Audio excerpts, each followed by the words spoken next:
The waters are receding in Burke County this afternoon after the morning storms. Parts of Morganton saw higher water than what they're used to seeing, and there's still a chance for more of it tonight. Flooding from rivers and creeks caused all sorts of problems all over Morganton, and that is where we find Fox 46's Derek Dellinger, who continues our live team coverage along the Greenway. And Derek, that water behind you looks pretty high, but there's actually a reason behind that, right?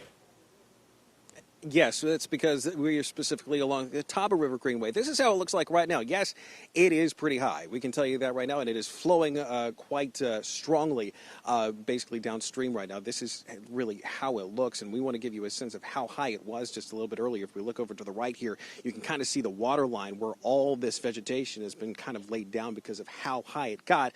But if we turn around here, you also see what is still a continuing worry. This is coming from up north. It's coming downstream, and you can see we've been seeing some of the water starting to creep back up again.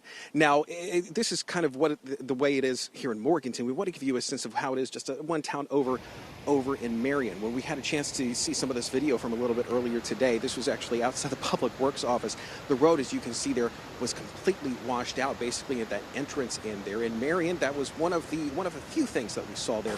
Largely, it was rain that was kind of basically in some of the backyards and some of the homes in the area that were along the creek there.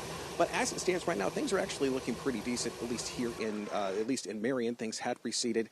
There's still damage that needs to be cleaned up. Back out here live, you can see, again, things could be looking better, could be looking a lot worse. The water is not as bad as it was, but again, we are still facing some severe weather issues coming up for the remainder of the night, at least for the next few hours.